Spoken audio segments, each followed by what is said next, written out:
Assalamualaikum warahmatullahi wabarakatuh. Jumpa lagi bersama saya di channel Santri Kota, channel kebanggaan santri seluruh Nusantara. Kali ini kita akan bahas soal filsafat. Filsafat adalah salah sebuah disiplin keilmuan yang diajarkan di kampus-kampus ya, di Indonesia, dan itu mendapatkan respon yang beragam. Biasanya di pesantren, termasuk saya dulu, ketika berpamitan kepada kiai ingin kuliah di salah satu kota di Indonesia, di salah satu kampus ternama di Indonesia, salah satu nasihatnya kiai, hati-hati dengan ilmu filsafat. Kenapa? Karena tidak sedikit orang yang terlalu dalam menyelami ilmu filsafat malah justru melenceng keluar dari nilai-nilai syariah. Padahal kalau kita belajar biografinya Imam Ghazali misalnya, ternyata beliau seorang filosof, dan kitab-kitabnya Imam Ghazali, Minhajul Abidin, Ihya Ulumuddin, apalagi Bidayatul Hidayah dan lain-lain, Al-Munqidhu minadh Dhalal dan lain-lain, itu dipelajari di pesantren. Di satu sisi buku-bukunya dipelajari di pesantren, pada sisi yang lain ulama-ulama kita juga tidak menafikan bahwa Imam Ghazali itu juga seorang filosof. Nah, pada kesempatan kali ini kita akan berbincang-bincang dengan Ustadz Ridwan. Assalamualaikum Ustadz. Waalaikumsalam. Sebagai seorang filosof, ada kata-kata yang ingin disampaikan sebagai pembuka podcast kita pada kesempatan kali ini. Silakan. Baik, terima kasih kepada semua santri kota. Kali ini pembahasan yang sangat menarik ya tentang filsafat ya. Jadi filsafat itu merupakan induk daripada semua ilmu. Malah induk dari semua pengetahuan ya. Induk semua pengetahuan. Oke. Jadi makanya di kampus-kampus atau dunia akademik itu, sebelum kita belajar lebih dalam tentang spesialisasi studi yang kita capai, itu kan pasti ada namanya filsafat ilmu, ada biasanya pengantar filsafat semester 1, semester 2 ada pengantar filsafat yang di dunia kampus yang saya ketahui ya. Dan saya mendapat tentang ilmu filsafat juga dari pesantren ternyata, karena selama ini filsafat itu disalahartikan oleh sebagian masyarakat. Jadi ketika seseorang berbicara tentang filsafat itu stigmanya selalu negatif. Iya, betul. Dari sebagian kalangan mengatakan jangan belajar filsafat, nanti akan menjadikan orang sesat. Kenapa? Karena filsafat itu ilmu yang mempelajari tentang cara berpikir yang komprehensif, menyeluruh, mengakar, mendalam, dan sistematis, serta metodis. Dari cara berpikir itu, maka tujuan dari filsafat itu agar seseorang mampu memiliki cara pikir yang benar dan tidak terjatuh kepada cara pandang ataupun paradigma berpikir yang salah. Jadi memang ciri khasnya filsafat itu anti mainstream. Artinya ketika banyak kalangan yang mengatakan A, tetapi seorang filosof atau orang-orang para filsafat biasanya itu mengatakan B dengan alasan prinsipnya yang sangat logis, biasanya seperti itu. Orang ke barat ke timur ya. Orang barat ke timur. Kalau ada orang ke barat ditanya, kenapa ke barat? Kalau ada orang sholat, biasanya di IAIN dulu ya. Kalau ada orang sholat di masjid ditanya, emang tuannya di masjid itu? Ya, betul. Katanya Allah ada di mana-mana. Artinya memang seorang yang latihan atau belajar filsafat itu memang pola pikirnya diolah saja. Pola pikirnya berbeda dengan kebanyakan orang-orang ya. Orang ya. Jadi mungkin kalau di pesantren kan kita punya dalil atas alu anasya itu dalakum ya, jangan menanyakan sesuatu yang membuat kita malah lebih rumit gitu, kan, gitu. Tetapi bagi seorang filosof mungkin pertanyaan itu malah penting, Ustaz ya. Sangat penting karena segala sesuatu ini berasal dari pertanyaan. Contohnya apa? Munculnya ilmu biologi itu didasari pada pertanyaan-pertanyaan tentang fenomena-fenomena yang ada di dalam perangkat tubuh manusia, kemudian tentang hewan serta perangkat-perangkat yang ada di dalamnya, maka muncullah sebuah metodologi ilmu biologi. Terus pertanyaan-pertanyaan tentang ketuhanan, tentang zat-zat Tuhan, sifat Tuhan, muncullah ilmu teologi. Kemudian pertanyaan tentang gerak bumi, pergeseran lempeng bumi dan lain sebagainya, muncullah ilmu geografi. Dan semua itu berasal dari pertanyaan. Makanya di Al-Quran itu selalu diulang-ulang ayat yang berkaitan dengan berpikir, afala ta'qilun, afala tadzakkarun, afala tatadabbarun gitu. Artinya Al-Quran ini sangat menekankan bahwa seseorang itu hendaknya berpikir tentang alam raya ini, berpikir tentang kosmos yang sangat luas ini dan lain sebagainya. Dari hal itu maka akan melatih cara berpikir kita secara tajam. Itu sama seperti yang diajarkan oleh para filsuf-filsuf dalam Islam, dalam dunia Islam. Kita mengenal filsuf besar bernama Imam Al-Ghazali, filsuf Andalusia, muncullah Ibnu Sina dengan Canon of Medicine, bukunya tentang kedokteran, kemudian Ibnu Rushd dengan Tahafut, kemudian muncul lagi Al-Farabi, Al-Kindi, Al-Khwarizmi yang dalam perkembangannya sangat memberikan kontribusi besar dalam perkembangan ilmu pengetahuan, sehingga ini menjadi acuan barat saat itu yang masih gelap gulita soal pengetahuan. Berawal dari pertanyaan semuanya ya. Berawal dari pertanyaan. Berarti 12 pertanyaan Kimat itu juga pengaruh filsafat atau filsafat. Jadi filsafat itu berasal dari bahasa Yunani ya, philo dan sophia. Philo itu mencintai, sophia itu kebijaksanaan. Jadi mencintai ilmu pengetahuan, mencintai kebijaksanaan. Jadi orang-orang filsafat itu senantiasa mencari titik kebenaran. Sedangkan tidak langsung percaya. Tidak langsung percaya. Kalau ada pengakuan, maka dibalas dengan pertanyaan. Misalnya mengaku sebagai keturunan Nabi, benarkah dia seorang keturunan Nabi? Gitu ya. Contohnya seperti itu bisa. Contohnya begitu ya. Artinya dilatih kita, daya kita dilatih untuk daya berpikir kritis, tidak langsung dogmatis menerima apa adanya. Iya. Jadi, benarkah Ahmad bin Isa hijrah dari Irak ke Yaman? Jadi muncullah sebuah semangat baru untuk mengkaji, meneliti lebih dalam terkait kebenaran yang dicari. Berarti tujuan utama filsafat nih mencari titik kebenaran. Berarti sangat mulia ya. Sangat mulia ya. Berarti tinggal bagaimana orang ya menggunakan ilmu filsafat itu sendiri. Karena memang kalau ajaran di pesantren itu Ustaz, ketika ada ajaran tauhid misalnya, Allah itu misalnya maujudun. Kemudian dibalas dengan pertanyaan, adanya di mana? Ya kan? Di Jakarta atau di Bandung misalnya.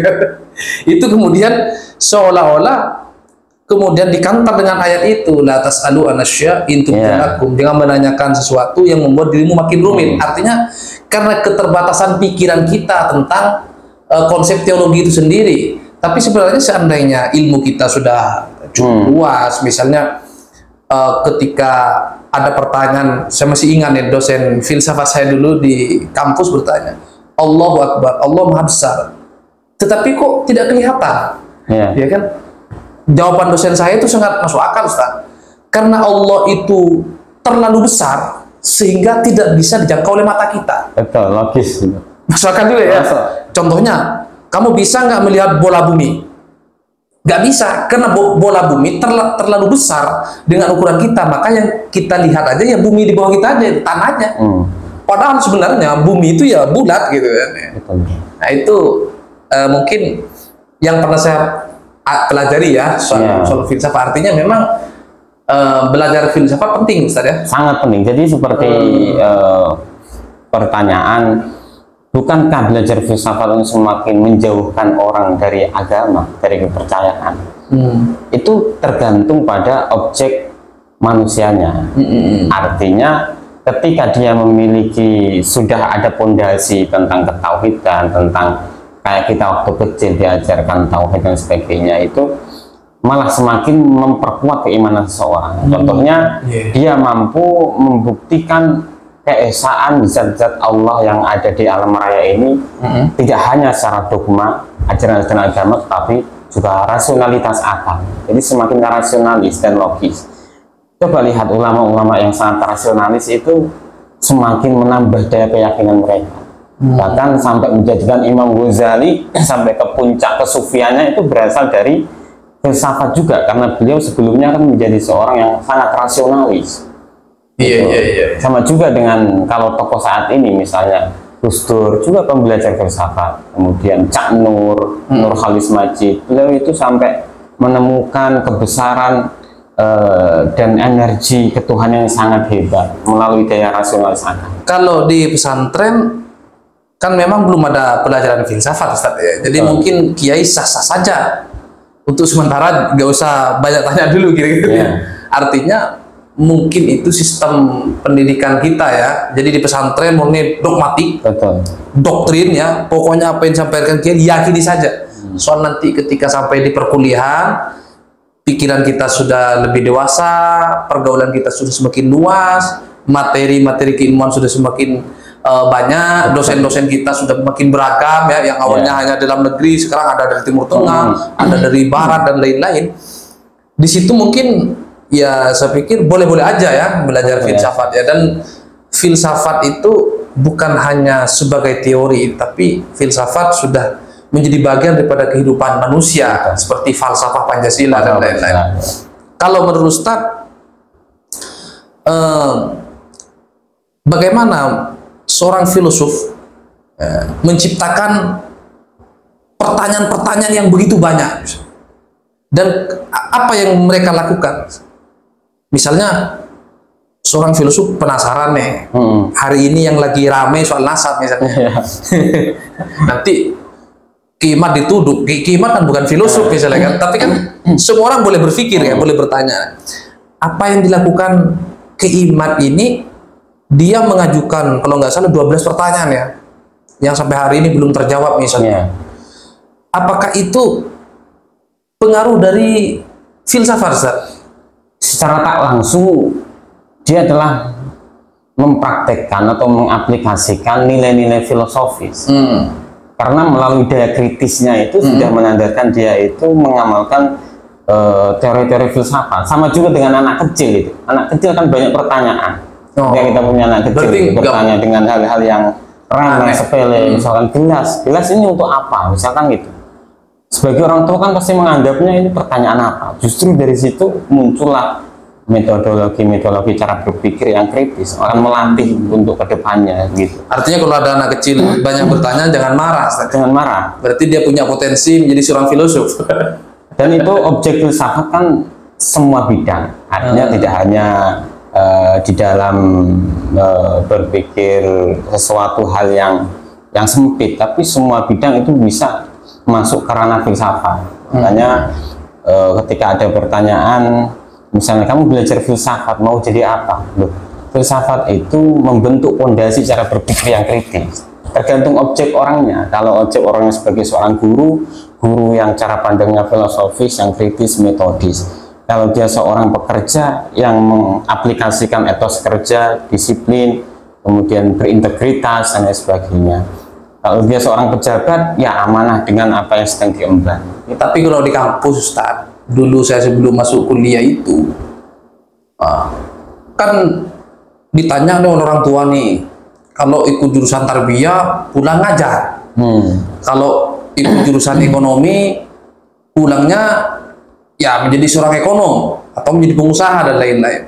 Kalau belajar ilmu tafsir atau hadis atau Al-Quran atau ilmu-ilmu agama yang lain seperti syariat, ya pulang jadi ulama. Nah kalau belajar filsafat di kampus ini, pulang mau jadi apa, Ustaz? Kalau saya amati ya, jurusan filsafat ini di kampus-kampus memang sedikit peminatnya gitu, bahkan menjadi pilihan kedua gitu loh. Sesuatu yang istimewa itu memang sedikit ternyata. Oh gitu ya. Gitu.